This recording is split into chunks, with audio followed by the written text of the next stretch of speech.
PM आवास के हितग्राही से पन्ना तहसीलदार ने पटवारी के माध्यम से 1 लाख रुपए की रिश्वत मांगी थी। रिश्वत की मांग पूरी न होने पर भरी बरसात में बेघर कर दिया गया। इतना ही नहीं, हितग्राही के नवनिर्मित पीएम आवास पर बुलडोजर चला दिया।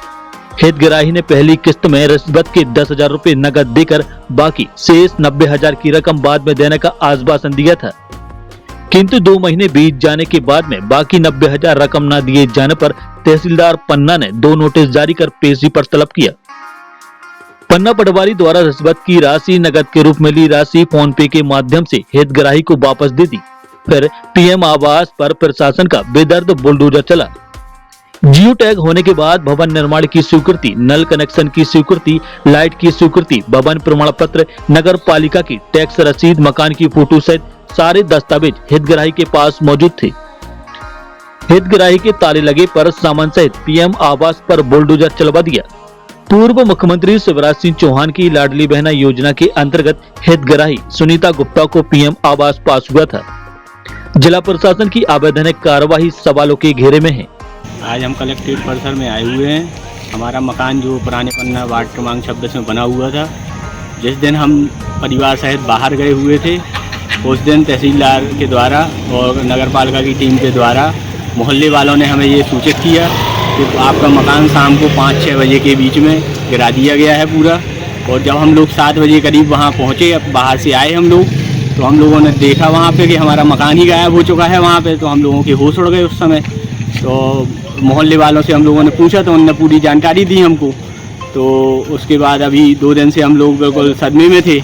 आज हमने कलेक्टर साहब को आवेदन देने के लिए और न्याय संगत कार्रवाई करने के लिए, और ऐसी बेनिफिशियरी मानसिकता वाले अधिकारी जो शहर में घूम रहे हैं बुलडोजर लेके, जो किसी का भी घर ताला लगे हुए में भी गिरा सकते हैं, तो इससे सतर्क रहने की बहुत ज़रूरत है ऐसे अधिकारियों से। तो इसकी जानकारी देने हम कलेक्टर साहब को आए हुए थे, और इसकी जानकारी अभी हम अपने माननीय सांसद जी को भी देंगे, अभी विधायक जी को भी देंगे कि इस तरीके से आवास योजना का बना हुआ मकान ताला लगा हुआ गिरा सकते हैं जब ये लोग, तो ये तो किसी गरीब का फिर रहना जीना मुश्किल कर देंगे। लोग वैसे ही अपनी बेरोजगारी से परेशान हुए हैं और महंगाई के दौर से जूझ रहे हैं, उसके बाद किसी का आशियाना गिरा देना, ये मुझे लगता है बहुत बड़ी एक दुखद घटना है। 8 महीने पहले से तहसीलदार साहब हमसे 1 लाख रुपए की मांग कर रहे थे, तो जिसके एवज में हमने पटवारी जी, उनने बोला था कि हमसे पटवारी जी से मिल लो। हमने उनसे निवेदन किया था कि हम गरीब आदमी हैं सर, और आवास योजना का बना रहे हैं तहसीलदार साहब से। बोले नहीं सेठ जी, हमें पता है आप कितने गरीब हो और 1 लाख रुपए तो लगेंगे, नहीं तो आपका मकान फिर हम बनने नहीं देंगे। तो हम डर गए फिर उस समय। किसके द्वारा कहा गया? तहसीलदार साहब के द्वारा। प्लाट पर आके ही जब हमारी पहली किस्त आई थी तो हमने काम लगाया हुआ था, तो तहसीलदार साहब आ गए थे। तो कौन तहसीलदार थे? ये अपने प्रजापति जी थे, जो अभी पन्ना तहसीलदार साहब हैं, वही थे। तो इनके द्वारा बताया गया कि आप इतने 1 लाख रुपए के दे दो तो हम देख लेंगे और पटवारी जी से मिल लो शाम को जाके। तो हम 2-3 दिन तो हम लोग शौक तो थे कि हमारा वैसे ही इतने बनाने में पैसा लगता है साहब, 1 लाख रुपए आया है हमारा, 1 लाख रुपए की ये डिमांड कर रहे हैं। तो 3-4 दिन बाद हमारी माता जी बोली कि थोड़ा मिलाओ, ऐसा नहीं कि गिराए रह दें, अपना फालतू का नुकसान कर देंगे, अपन को तो रहना यही समाज में है और वो लोग अधिकारी हैं।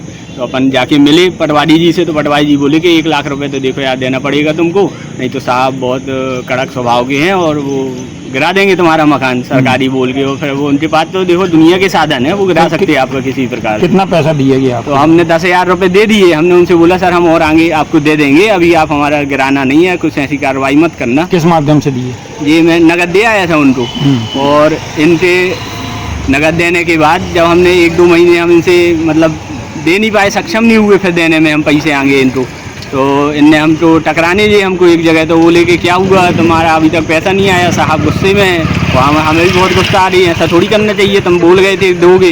तो हमने कहा चलिए ठीक है हम आते हैं। तो हम इनके पास गए तो हमारे पास पैसे नहीं थे, तो हम इनसे मना कराए सर हमारे पास पैसे नहीं हैं, अब इतने ही में जितने हमने दे दिया, आप इतने ही में अब जैसा भी आपको उचित लगे तो करो। तो ये बोले नहीं हम तुम्हारा पैसा वापस कर देंगे। तो हमने हाथ जोड़े और निकल आए अपना, हमने कुछ नहीं बोला कि हमें आप दो वापस या कुछ भी करो। तो इनने फ़ोन पे के माध्यम से मई महीने में हमें 10,000 रुपये वापस कर दिए थे।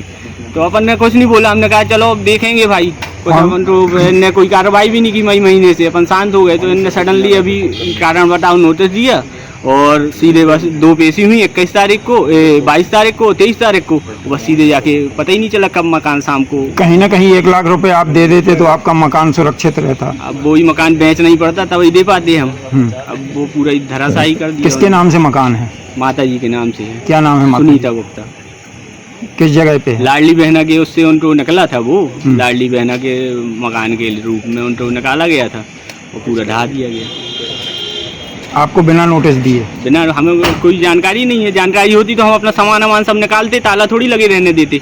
या वो बता देते कि भाई 1 तारीख को गिर जाएगा आपका, तो अपन उस हिसाब से रहते। कोई जानकारी नहीं है, आए बस गिरा के ताला बंद में गिरा दिया इनने पूरा। अब अपन क्या चाहते हैं आप? अब हम न्याय चाहते हैं कि हमारा जो मकान गिरा दिया है उसका हमें उचित जो भी शासन की तरफ से वो मिले, मुआवजा वगैरह, और हमारे यथावत खर्चे में बनाने की अनुमति दी जाए वहाँ पर। बुंदेलखंड प्लस के लिए पन्ना से अरमान खान की रिपोर्ट।